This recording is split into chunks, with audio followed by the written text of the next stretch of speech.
Hey guys, I'm the Burke and I do things, and in today's video I'm going to talk about some makeup packaging that I absolutely do not like at all. I was inspired by a video on Kelly Gooch's channel. I will make sure to link her channel down below. I thought we could talk about some makeup packaging that I do not like at all. It does not mean I don't like the products. These are all products that I genuinely enjoy. However, the packaging is just not for me. Last week I did a video about makeup I bought specifically for the packaging, so this is like the complete opposite of that. So if you guys are interested in seeing what makeup I do not like because of the packaging, then keep on watching. Let's go. So something I do not like is, I don't mind it so much in eyeshadow palettes, but I do not like when blush, bronzer, and highlighters come in packaging with room for the tool that comes with the product. So one example that I've talked about recently on my channel are the CoverGirl Cheekers blushes. They come with these little scratchy brushes. So half of the packaging of these products are literally for the brush. And I just feel like they could be so much more compact. Plus they could be such an easier shape for a blush brush to actually fit in if maybe it was, you know, half the size this way and it was more of like a square pan. But yeah, this is the packaging that really inspired me to want to do this video, because this has always been one of my biggest pet peeves right here. Another product that is very guilty of this is the Flower Beauty Shimmer and Strobe Palette. These are some of the most blinding highlighters at the drugstore, and yet more than a third of the packaging is for this strange shaped brush, which I don't even know how this is such, you need something very fluffy first of all for these highlighters, because they are just like straight metallic. If you use this, you would literally just get a crazy straight line across your face and it would not be blended and it would be crazy. So like, just imagine if this palette was just this big. Think about how much more compact it would be. This one just kills me. It really does. Now I know this is a very common one that people complain about. For me, it's not so much the thickness and the size, it's that I don't understand it. I just don't understand. Okay, let me open them both. Who uses this for blush and bronzer? It's like, I've never even opened them. It's like a foam? I don't get it. It's, at least I kind of understand when they put brushes in, but Physicians Formula, what are these foamy, squishy things? And how do you use them? Because I watched Emily Noel's video of her trying to use this and I don't get it. For me, that's what annoys me more than the size and the bulkiness of it. It's just, I don't get it. So if anyone has ever used that successfully, please let me know. Another popular product that has something very similar are the Milani Baked Blushes. They, however, underneath do have an actual brush. But again, it's so stiff. Like, I can't imagine. I mean, yeah, when I was a little kid, I used stuff like this. Like, that was literally how I did my makeup when I was a little kid. But like, why are they putting like kid quality products in really good quality makeup? I think everyone would much rather have nothing under it than a brush and make the product a little skinnier. But who am I to judge? I'm just an average consumer who buys your makeup. Another thing that really bothers me, and it's kind of on the same trend of like those two packagings we just talked about, is when packaging I feel like is overcompensating for the amount of product inside of the package. So an example is this primer that I got from an Ipsy bag, and this is the Illamasqua Hydra Veil Primer. It's a nice primer, but why is it so extra? Like, it's just like a little pot of primer inside of this thing, and it is so annoying to store this thing because it is huge and it is the weirdest shape, and I have like animosity against it because of how it is packaged. I don't know about you, but like, this drives me crazy. The same can be said for these. These eyeshadow palettes are okay. I would really put the quality at okay. However, I cannot stand how large they are. I'm going to have to display them at some point because they are taking up so much room in my eyeshadow collection. And let me just explain to you why.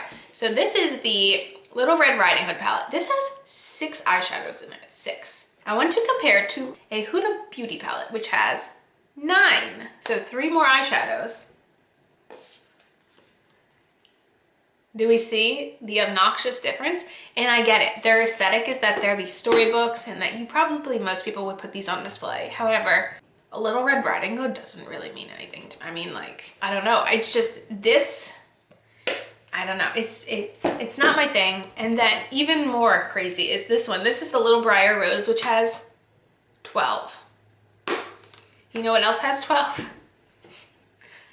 This ColourPop eyeshadow palette. It's just, do we see how it literally takes up the room of so many eyeshadow palettes? And I actually looked at my eyeshadow palette drawer recently and I was like, oh my God, it's like overflowing. I just decluttered my eyeshadows in November. And I was like, how is this happening already?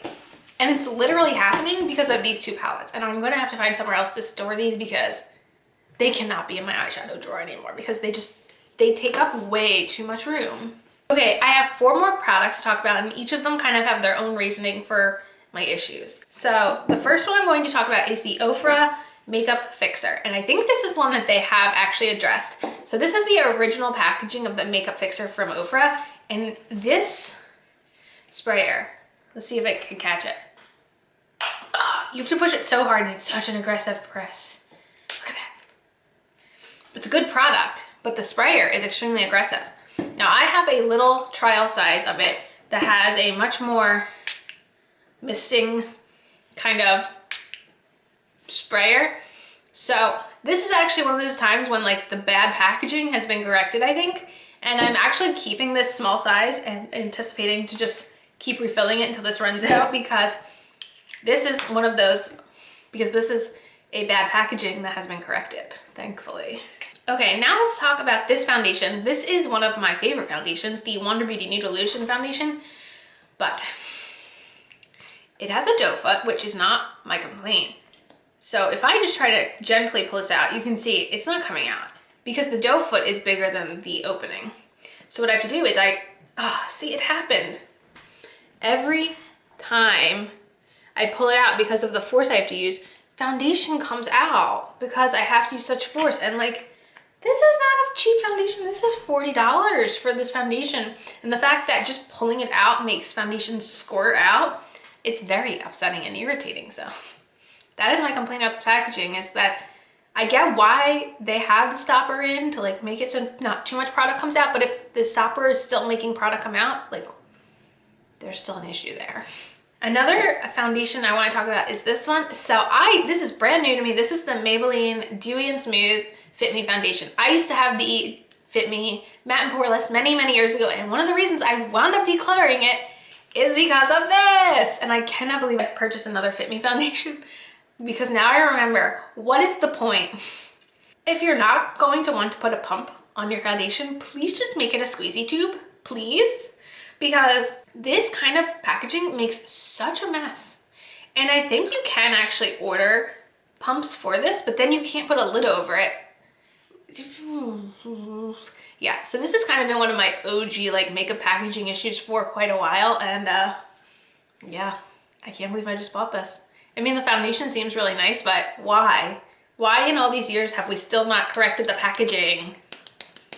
Okay, one last product to talk about, and it's just packaging that is made to be like pretty, but it's difficult to store because of the packaging.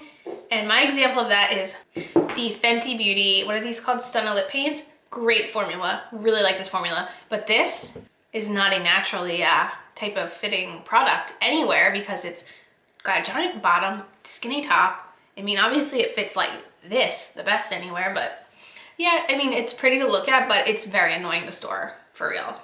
So those were some of the makeup packagings that really drive me crazy. You'll have to let me know in the comments, what makeup packaging do you guys not like? And yeah, this is just supposed to be a lighthearted video. I obviously like all this makeup. I wouldn't have it if I didn't like it.